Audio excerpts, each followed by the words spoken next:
For any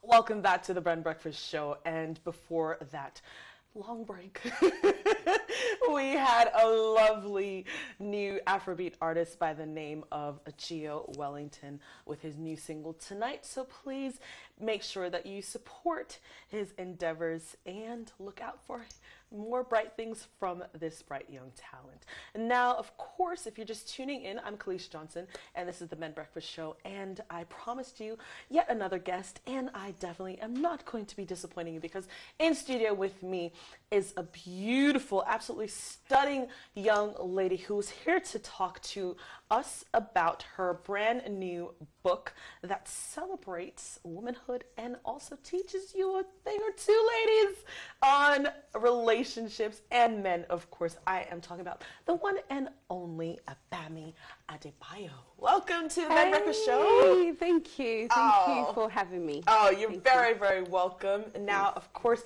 you are here to talk about one of my favorite topics. I love to talk about relationships, you know, but you are an expert in that field. Well, we're all still learning. Yes, I think I know I can definitely learn a lot from you, definitely. Now, of course, you are, I guess, one half of the positive duo.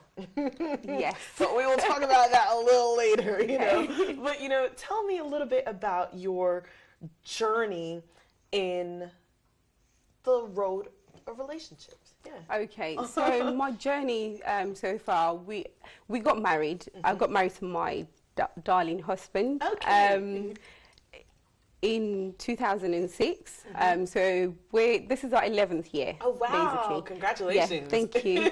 And so we went through all the process of like being friends, dating, and then getting married. And for me, it's been like getting married to my best friend, really. Yeah. And so far, I feel like is that person who's brought out the best in me, really.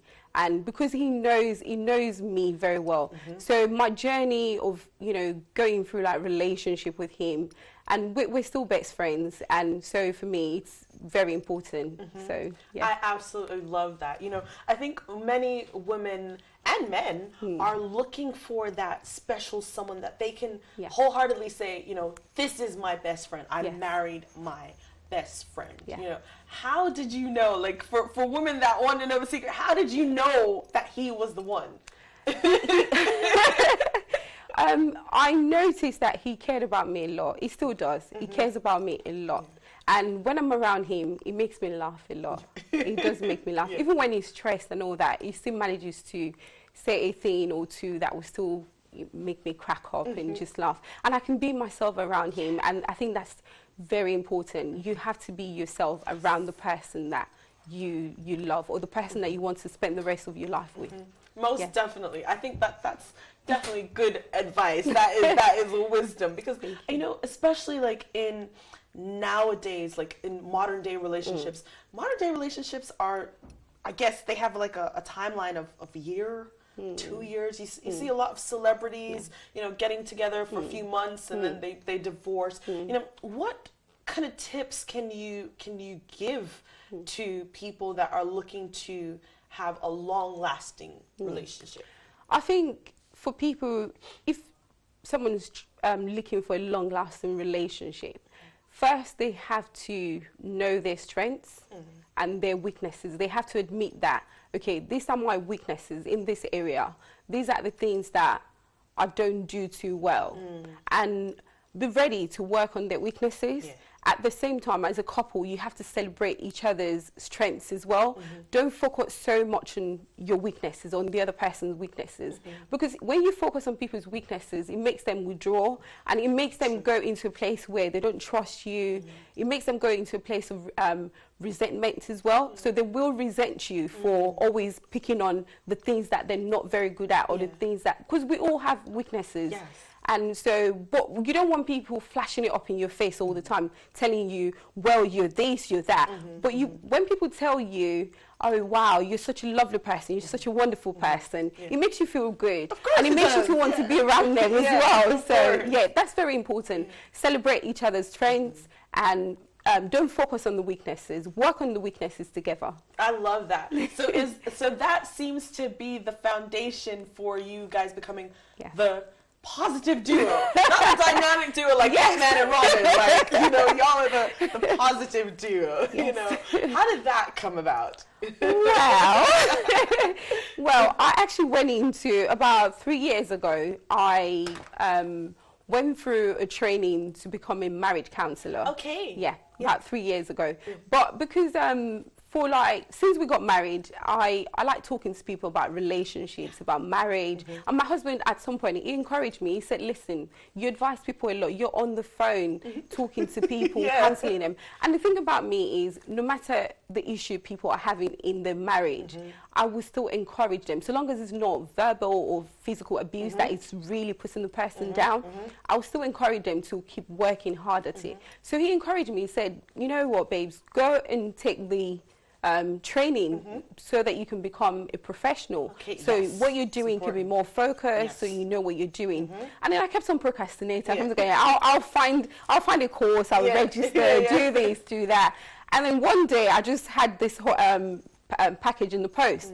And it was my registration package. He already enrolled me for the course. Oh, bless wow. him, he did. Yes. So that was how I started this journey. And since then, so as soon as I completed the course, God was so faithful. I got an offer to host a radio talk show. Okay. So I do a weekly radio talk show on Praise and Radio, talking about relationships and marriage. And so I've just been blessing. Well, I've been a blessing at the same time, using what I've learned and still learning. Definitely. Now, of course, you know, we're talking to Bami Adebayo, who is a qualified, a relationship counselor. And of course, we are talking about the My Merchandise is Good event that you have coming up. Now, you know, for viewers that are wondering or thinking, okay, well, I maybe have a question for Bami or, you know, I want to find out more. The phone lines would definitely, hopefully, be open. But let us know, what is My Merchandise is Good? Well, let's explain the title firstly, you know, before we go to the event. Explain that title. Basically, My Merchandise is Good. This is a book that I've written.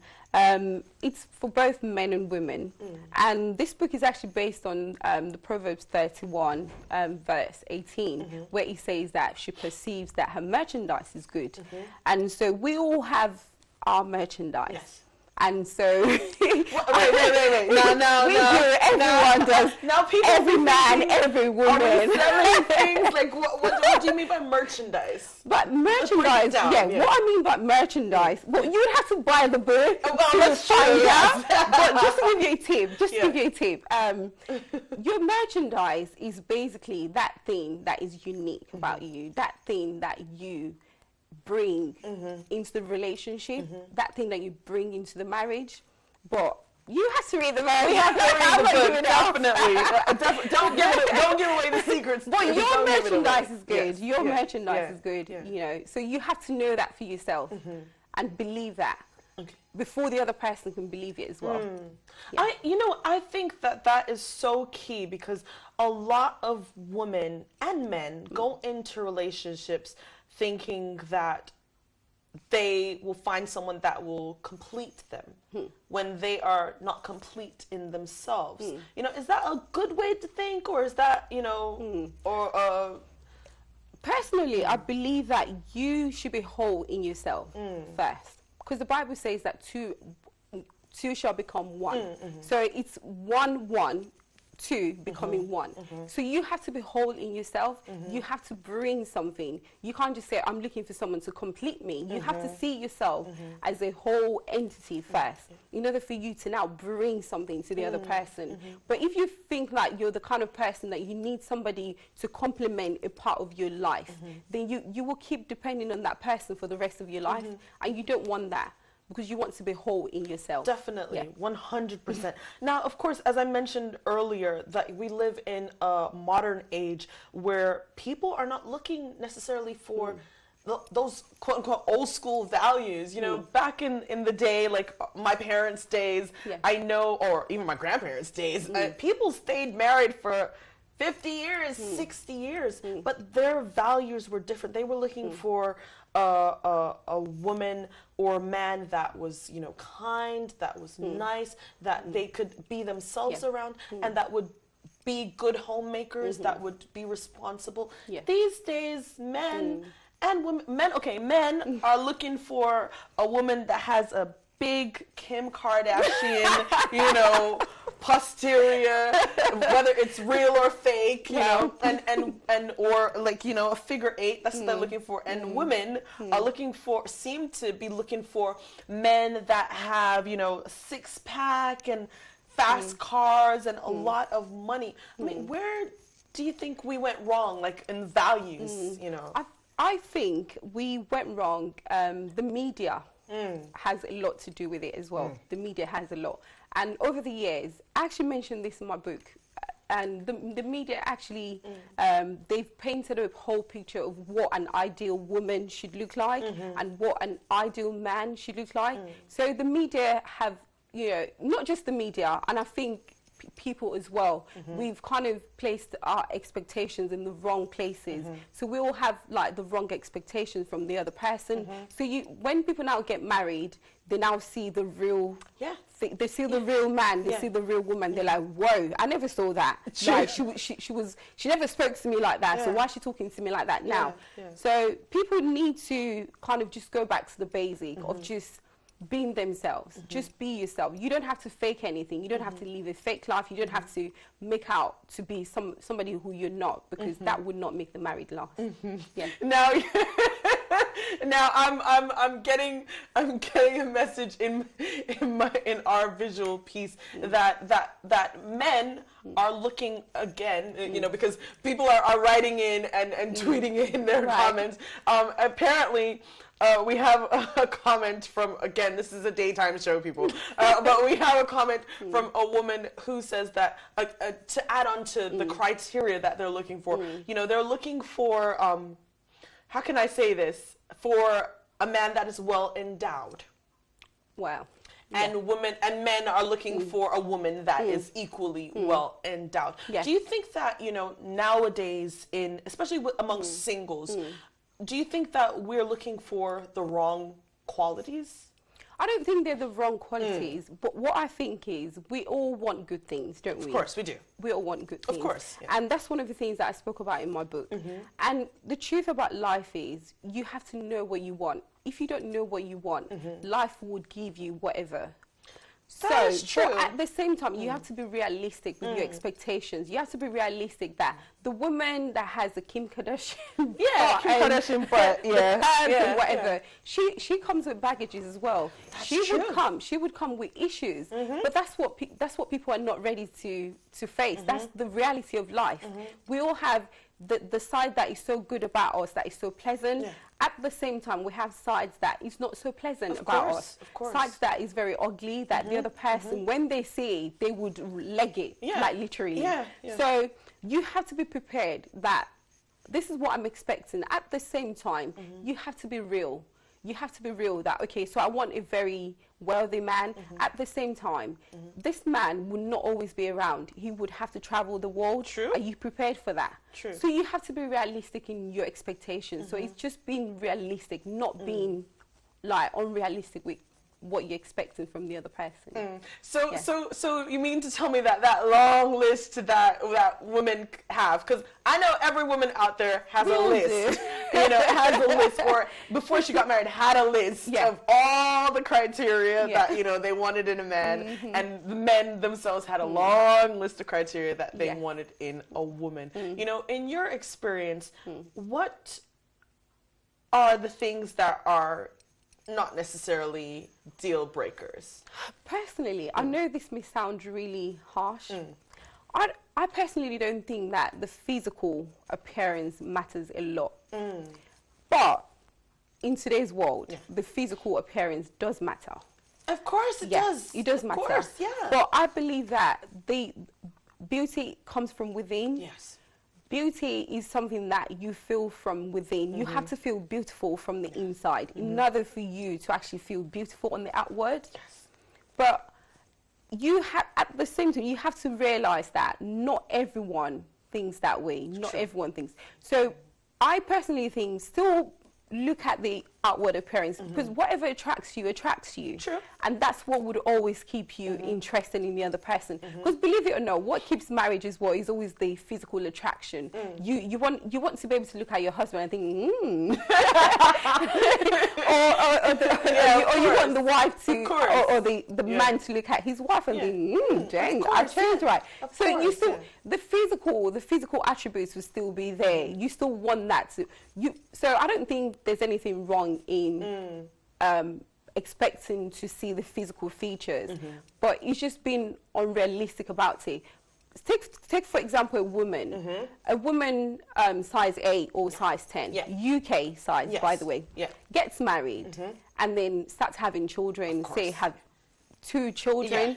Before you know, the woman will add a bit of weight in some cases. And so, but if the man is the kind of man who likes his woman skinny, they would have a bit of issues, because life is in stages. We all go through stages in life. So you have to be ready that in your marriage or in your relationship, you will go through stages, and you should be prepared for those stages, and that's what will help you to scale through.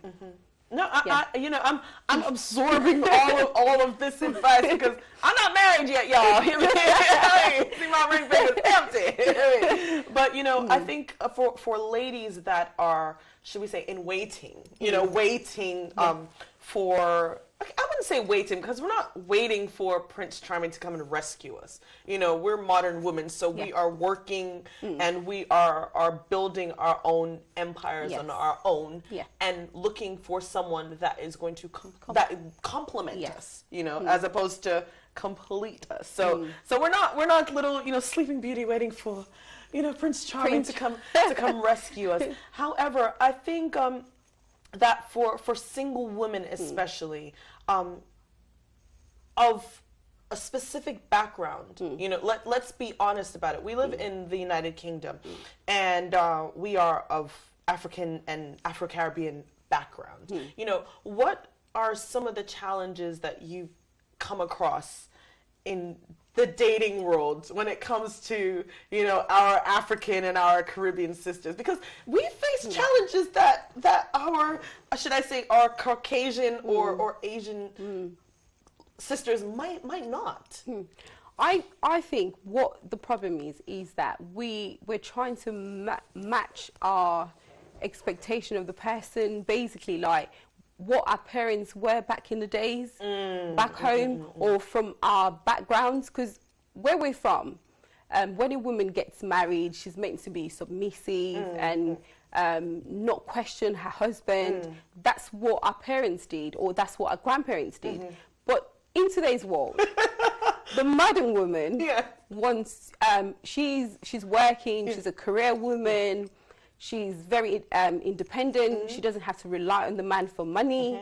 She feels she can question her husband whenever she feels that there's just something she does not agree with.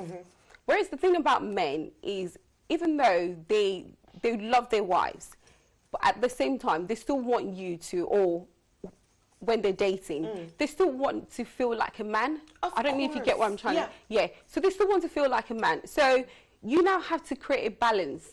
You have to meet in the middle. Say, for example, the person you're dating says, well, I think we should spend money on our wedding this way. But you're like, well, I'm contributing like more than half of the cost, the wedding cost. So I want us to spend it this way. And then the man feels like, why can't you just listen? Then that's where the frustration sets in, because most men, they still have their ego, they still want to feel like they're respected and they're honored. So you now, as a woman, you now have to bring that balance where you say to yourself, do I want this, but can we meet in the middle?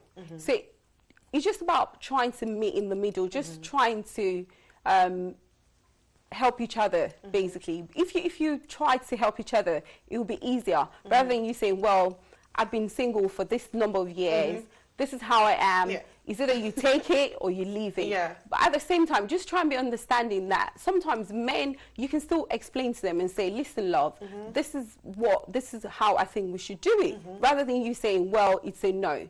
But just try and compromise. Compromise is the word I'm looking for. Yeah. So try and compromise. Compromising in relationships helps a lot, and it goes a long way. It helps you to just scale through issues and just, it helps you really. No, that is phenomenal. But you know, raised a really huge point that I know a lot of people struggle with. You said the S word. You said submission. You knew exactly what I was talking about. You said submission. Now, of course, a lot of ladies think, what is she talking about? Submission. You mean like we are modern ladies? We don't have to submit. Yeah. You know, and I think, of course, as you mentioned, coming from a particular background, submission is key. Yeah. In relationships. I know that in African culture, and as you mentioned, in Caribbean culture, for women especially, you know, you are taught to be submissive, but the modern day woman sort of struggles with submission. You know, we do struggle with submission. Say, for example, like, okay, your husband says, okay, we're gonna do it like this. We're gonna do something in this particular way, and you're like, no, I don't want to do that. And it comes like a whole back and forth, you know, and it explodes in your face. Do you think that submission equates to being silly? Because some people think that. No. What submission is, a lot of people get it wrong. They think submission is giving up their right to have a say in the relationship or in the marriage. But what submission is basically you as a woman respecting your husband's wishes as well. And the way submission works for me as a woman in my home is that even when my husband says no about certain things, what a lot of women don't realize is that we have so much power. So no doesn't mean no. No doesn't mean no. So, no means yes. So submission is like, when the man says, well, no, we're not doing this, I'm not having that. You say, okay, you go, think about it. Find a way to represent it to him, and there are ways of saying things to men. Of course. When you don't say important issues to a man who's hungry, who's tired, who's angry as well. So you find a really nice, suitable time while he's relaxed and he's ready to like talk. Of course. Yeah. And then you present the same issue, and you'll be surprised that you will find a way to kind of like leverage to kind of just agree, even though he said no, but you'll find a way to kind of work around those issues. And for me, I think that is submission. Yeah. But a lot of people think submission is you trying to just hold me by the by the neck and just say, nah, you no, but that's not what submission is. Basically working together as a couple, understanding that you have to respect each other, you have to work together mutually as well. I absolutely love that. I feel like I've just gotten my life, my whole life, you know, my whole relationship life. But and I'm sure many viewers agree, and they would love to find out more. As I'm sure I would love to give them more. Yeah. How can people find out, number one, more information about you, and also how can they attend the event? The event, you know? right? So. We have an event holding for the lunch, so I've called it brunch and lunch event. It's holding on Saturday, the 4th of March, starting from 11 till 2. But you can register. You need to register in order to be able to attend the event.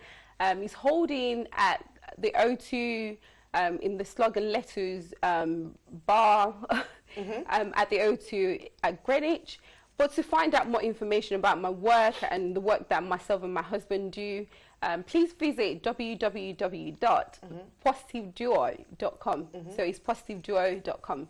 And you can find us on social media. Our work is on YouTube, Facebook, Twitter, Instagram. I love it. Positive Duo. Yeah, definitely. Yeah. Now, you know, you mentioned positive positive duo. Right. And I love that that name, you know. I know, I really do. I love it. It's like the dynamic duo, but it's your own spin on it.